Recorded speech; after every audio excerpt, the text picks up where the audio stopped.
So, we're all hearing about AI constantly, right? It's everywhere. But how often do we stop and ask, how does it actually work? Like, what's really going on under the hood? Well, in this explainer, we're going to peel back the curtain on modern AI, from its super simple beginnings in old school games to the incredibly powerful tools we're all using today. Ready? Let's get into it. But before we get all technical with the nuts and bolts, let's start with a little game. See, the line between what's real and what's made by a computer is getting blurrier every single day. You might be surprised just how hard it is to tell the difference. Okay, have a look at these two faces. One of these people is a real, living, breathing human being. The other one, completely made up by an AI. So can you tell which is which? Go ahead, take a guess. Is it the person on the left or the person on the right?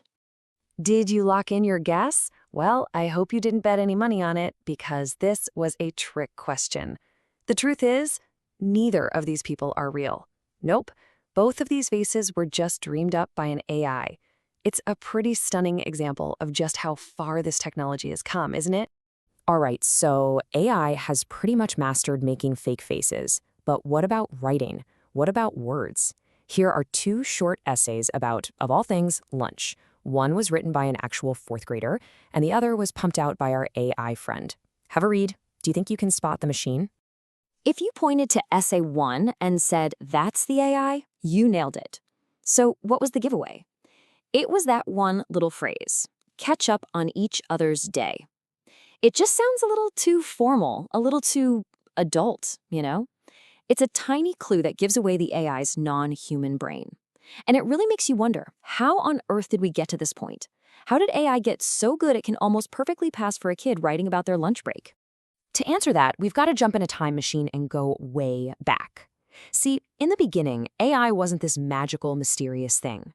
It was just a bunch of very clear, very rigid instructions that were written line by human programmers.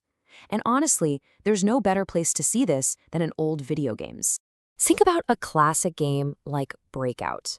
You could build an absolutely perfect AI player with just a few simple if-then rules.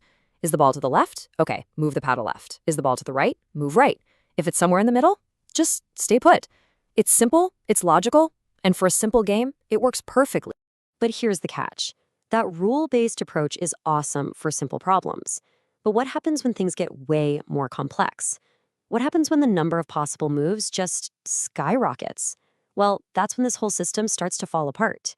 Let's take tic-tac-toe. Even in that simple little game, there are over 250,000 possible outcomes.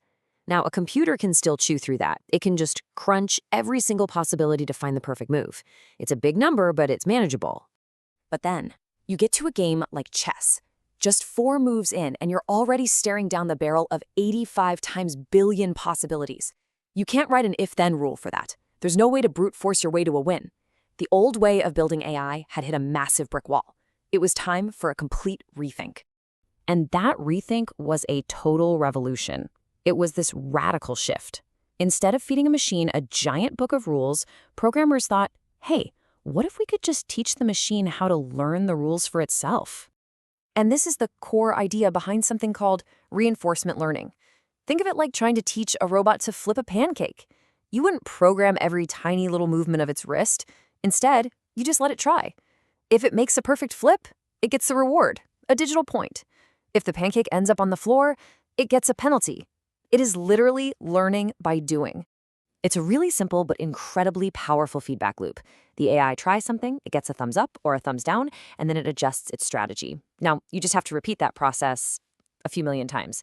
Eventually, it starts to build a real intuition for what works and what doesn't. And this brings up a fascinating problem that every AI has to solve. It's this constant tug-of-war between exploring and exploiting. Does it stick with the move it already knows works and get a guaranteed reward? That's exploiting. Or does it try something totally new and random just to see what happens, hoping to find an even better strategy? That's exploring. The most successful AIs are the ones that find the perfect balance between those two. So we've talked about how an AI learns, but what is the actual thing that's doing the learning? What's the engine driving all this? Well, to answer that, we've got to take a look inside the weird and wonderful world of neural networks. The basic idea here is actually inspired by the most complex computer we know of, the human brain. Our brains are just these huge, tangled networks of cells called neurons, passing signals back and forth. And an artificial neural network is basically a digital version of that, a web of tiny mathematical functions that process information and pass it along, almost like a brain built out of code. But here's where it gets truly wild. These networks are so insanely complex with billions of connections that even the people who create them can't tell you what each individual little neuron is doing. It's what they call a black box. We know the information that goes in and we know the answer that comes out, but the process in the middle is this beautiful, chaotic mystery that's just a product of all the math and all the data it's learned from. And that brings us to the AI that everyone is talking about. A large language model, or an LLM, that's the engine behind tools like ChatGPT, is basically just a gargantuan neural network. It's a digital beast that has essentially read a huge portion of the internet, learning all the patterns and nuances of human language. So when you type a prompt into one of these things, it's not thinking the way we do.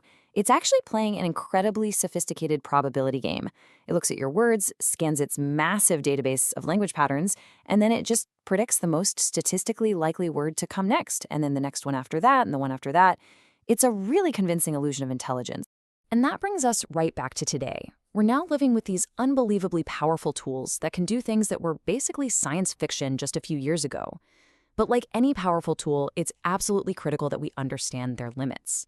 These AIs are incredible amplifiers, but they are not perfect. The potential is just mind-boggling. I mean, think about a programmer.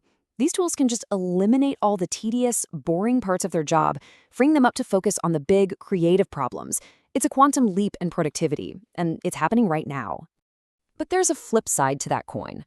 Because these models are just playing a game of what word comes next, they can sometimes get it spectacularly wrong.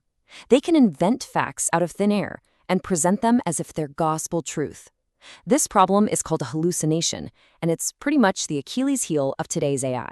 You know, decades ago, the writer Shel Silverstein wrote this brilliant little poem about a homework machine that was this amazing piece of technology with just one tiny flaw. And it's a shockingly accurate vision of the AI we have today. A revolutionary tool that amplifies our own abilities, but every once in a while, it gets the answer completely and confidently wrong. Which leaves us with a pretty big question. Are we ready for a world where our most powerful tools are also our most convincing liars?